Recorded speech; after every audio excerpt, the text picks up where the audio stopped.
Welcome to the Just Fantasy Baseball podcast. I'm your host for the day, Ryan Finkelstein, the managing editor at justbaseball.com. Periodically, I'll hop on this YouTube channel just to break down some of the awesome written content you can find at our site right now. And we had a top 10 list of utility players for fantasy that I wanted to go through. Our talented writer, Joe Rowan, wrote this list. So taking a lot of his thoughts and just verbalizing it on the YouTube channel today. But I want to go through this list because it was some really good written work, and I'll put the link to the article in the episode description. So we'll start with his steer clear. Only one player did Joe say, just don't touch. And that is a player that a lot of teams wouldn't touch this offseason in free agency for very similar reasons as what Joe has, why you should not draft him. And that is Cody Bellinger at an ADP of 56. That is very high for a player that could have a lot of outcomes. On one hand, he had an awesome season last year. On the other hand, in 2021 and 2022, he did not have the best of seasons.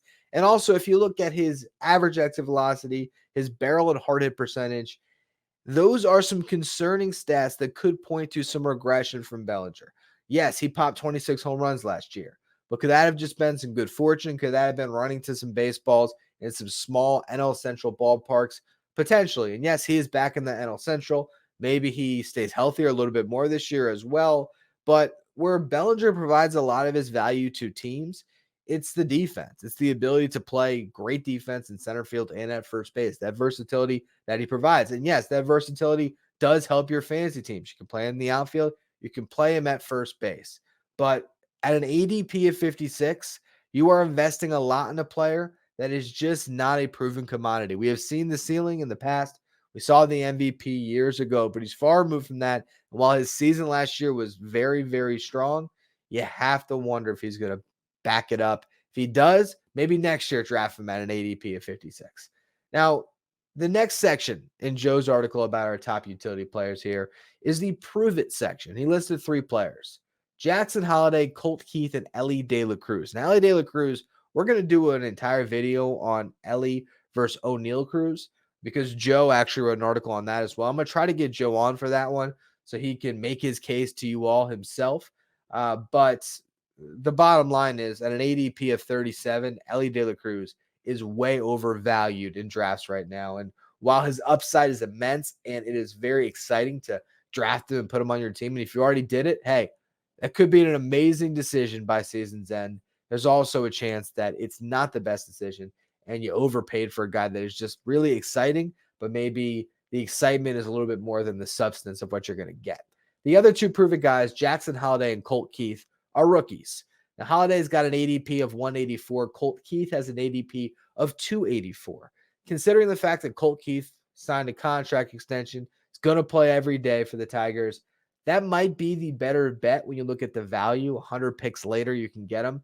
And while Jackson Holliday is an awesome prospect, how much is he going to fill up the different stat categories? Now, he should score a lot of runs. He's going to get on base a ton. He's going to be in that Orioles lineup. He might drive in more runs than you'd expect. But I don't know how much he's going to homer or steal bases as a rookie. Maybe he does tap into a little more pop than he showed last year. The reason why he's going to come up right now is his field of hit is just absurd. He's really going to help you with batting average, and he's worth taking a flyer on for sure. But the ADP difference between Jackson Holliday and the production you might get with Colt Keith, you might be better off there. But those guys still don't crack our top 10 when it comes to utility players. And 3 more names who don't crack our top 10 that Joe mentions in this article is his keep your eyes open players. These are guys that don't quite have that extra positional eligibility, but should get it during the season. Michael Busch with the Cubs. DH first base could be added right now. It's just listed at third base. Henry Davis listed at outfield for the Pirates, but is expected to catch this year. He could provide some value because catcher is a thinner position to get some offensive value. Henry Davis could bring that, but he's still definitely an unproven commodity. And then another Cub, Christopher Morel, right now just listed at outfield, but could get DH and third base during the year. But let's get to what this is all about, the top 10 utility players to target in your fantasy drafts. We're going to go descending order. So starting at number 10, Gavin Lux. Right now listed at second base and outfield. Originally was going to get some shortstop eligibility, but now Mookie Betts is playing shortstop.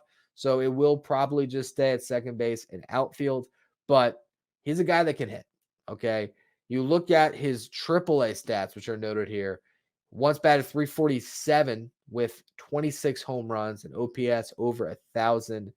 We'll see how much he taps into this year. Could be 20 home runs, 15 stolen bases, but it's where he's hitting in this lineup, right? The fact that you're going to have potentially, if he's hitting at the end of the lineup, a chance where he can get driven in on a consistent basis by Mookie Betts, Shohei Ohtani, and Freddie Freeman. It's pretty appetizing, especially on an ADP of 279. So think about it. You could get Gavin Lux, who's going to be playing pretty regularly for the Dodgers, or you can pick up a little bit after that Henry Davis, or right around the same draft range, Colt Keith. So Gavin Lux could provide some real value this year for sure. Thairo Estrada is his next pick here at number 9 on our top 10 utility players. Got second base and shortstop eligibility. His ADP right now is at 165. You're looking at maybe 15 to 20 home runs from Thairo Estrada, but he hits the ball pretty hard. He is going to be in the lineup every day. Might even be batting leadoff some too. So in the 2-hole potentially. That's going to give him a lot of chances to score, to drive in runs. Could just be a solid player, but the fact that you're going to see him in the lineup all the time, that's a really good pickup. Now, here is a player that Joe Rowan absolutely loves, and it's Luke Raley with an ADP of 357. He's going to get his chance to play with the Mariners this year after not getting too much run with the Rays. He put up some good numbers in the minor leagues in the past, and if you look at his average exit velocity, his barrel percentage, his hard hit numbers, they're all right around 80th percentile or better in Major League Baseball, and his sprint speed is right there at the 87th percentile. Now, I'm going to read right from the article here because Joe loves this guy. So here's what he says. When evaluating hitters, I like to witness their spray charts. Many scouts make a big deal when it comes to pull percentage, and that certainly is a big deal for power hitters. However, when we're talking about pure hitters, try not to do too much with the pitch. Spray charts help explain just the facts. What I like about Raley is he falls somewhere in the middle of this category, a guy who can provide power while also hitting for average and thieving a bag here and there. Almost half of the lefties' 2023 home runs came in left and center field, encouraging the idea of him not pressing when up at the plate. And again, he loves that ADP at 357. So if you're looking at other guys in this range like Andrew Benintendi, Charlie Blackmon, Raley is a guy with way more upside. And with that first base outfield eligibility, he could be a steal to kind of stash on your bench and see what happens. Brandon Drury comes in at number 7 with an ADP of 245. Got first base and second base eligibility. Looking at Drury, he's going to be in a lineup that could be pretty boom or bust. But hey, if he's hitting after Mike Trout, chance you can get a lot of RBIs in front of Anthony Rendon potentially. I don't know. What version of Anthony Rendon are you going to get? But Brandon Drury has been a very consistent player, guy that has put up 27 home runs, 85 RBIs on average the last couple of years, who's hit 260. You could do a lot worse than Drury. And he's going to play a lot too, is another point of it, as long as he stays healthy. Number 6, Whit Merrifield with some second base and outfield eligibility. You never know, too, with Alec Boehm at third base for the Phillies. He might even pick up third base at some point as well. He's going to fill up your box sheet with stolen bases, with home runs, a lot of different places where he can contribute. He could hit for a pretty high average. His career average is 284. Last year, he was an all-star, trending in the right direction, and he just slowed down at the end of the season. On the surface, you look at Whit Merrifield right now and you say, all right, how much is he going to play? They got Johan Rojas. They got Brendan Marsh in the outfield, Nick Castellanos. Bryson Stott's going to be in there pretty much every day at second. Like I just mentioned, you got Alec Boehm at third. Here's the thing. Whit Merrifield finds himself on the field, and I just look at that Phillies team in general and think, who would I rather have playing on a consistent basis? Johan Rojas, as far as the bat's concerned, or Whit Merrifield. I know they want to see what they have in Rojas, but I think there's going to be a lot of times where all of a sudden Brendan Marsh is sliding into center and Whit's playing left for them. So he is a guy that you can draft pretty late on, ADP of 270, and find some real value. Spencer Steer comes in at number 5. This is where we get to the point in Joe's rankings where guys have ADPs a little bit higher. So you're looking at an ADP within the top 100 at 96. Steer's got first base, third base, outfield. If he wasn't going to play every day, which he was, now he's even more playing time with Noelvi Marte being out, TJ Friedel being out. For Marte, of course, the suspension, Friedel an injury. Steer is going to be in that lineup potentially for 160 games. Last year, rookie season, 820 OPS, 37 doubles, 15 steals. Maybe taps into even more home run power this season playing in Great American Small Park. You got to love drafting Reds. And Spencer Steer is a Red you should absolutely be looking at because he's so versatile. He's going to help your fantasy team in a lot of ways, just allow you to spread at bats around, get guys in the lineup. So definitely love that pick here at 5. Number 4, Anthony Santander. He's got eligibility at first base and outfield, an ADP of 126. He's got pop, okay? Over the last couple years, hasn't really missed any games. He's averaging 80 runs scored, 31 home runs, 92 RBIs. He's hitting 250 on average. And he's in an Orioles lineup that is loaded. So you can expect him to, rack up the RBI totals, maybe even more, drive, score runs himself. If you're looking at an ADP at 126, and he, as Joe writes in the article, if he's available anytime past pick 80, it's a bargain.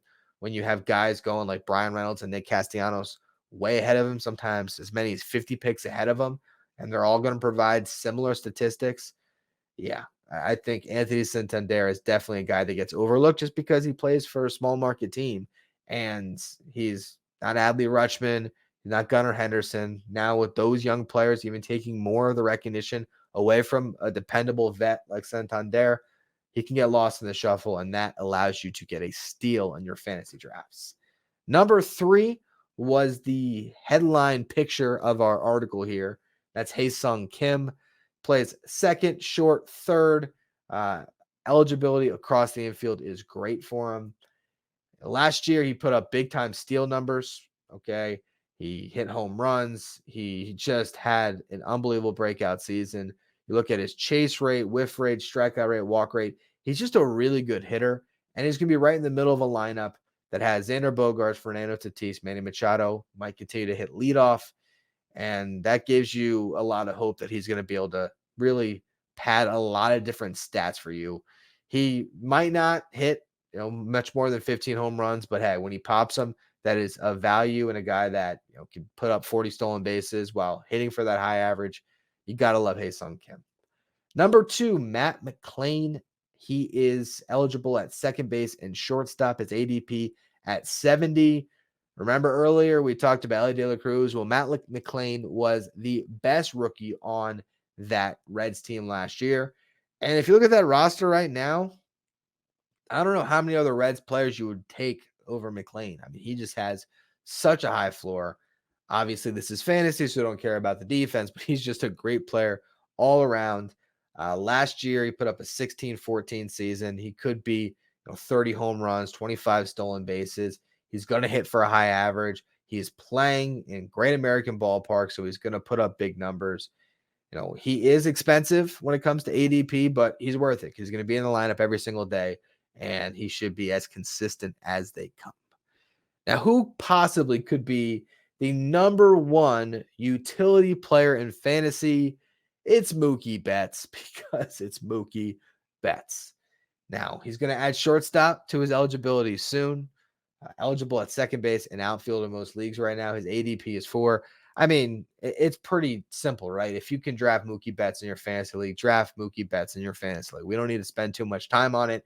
The guy's going to swipe the occasional bag, but he's also going to put up MVP numbers. He's going to drive in a ton of runs. He's going to score a ton of runs. He's going to hit his home runs. He's going to hit for high average. He's going to vie for MVPs. He's awesome. So if you can get him in the first round, if you're lucky enough to draft in the first 5 picks and you can nab him, it's an amazing value. And also just comparing him to the other guys that go in the top 5, to be able to stick him at shortstop, second base, and outfield at some point this season compared to Ronald Acuna Jr., who's obviously going to be the top player in fantasy this year for a good reason. But, it does help you building out your entire team. I don't know if I'd say take Mookie number 1 overall over Acuna, but he brings a ton of value. So Mookie Betts, of course, number 1 player in fantasy baseball, going through our top 10. Number 2, Matt McLean. Number 3, Ha-seong Kim. Number 4, Anthony Santander. Number 5, Spencer Steer. Number 6, Whit Merrifield. Number 7, Brandon Drury. Number 8, Luke Raley. Number 9, Tyro Estrada. And number 10 is Gavin Lux. And I do want to preface, all of these rankings are juxtaposing value compared to their ADP. So that's going to be all for this episode or this video for the Just Fantasy Baseball show. Rami and Vince will be back recording another episode this week. I believe they're recording on Wednesday or Thursday. So you can expect more content throughout the week. There's still past episodes that you can find on the audio side, like the catcher episode, the second parts of the outfield episode that we still got to get up on the YouTube channel. We will do so very soon. Make sure you hit that subscribe button. Leave a comment below if you like these utility players. If you don't, of course, you can find the full article in the episode description.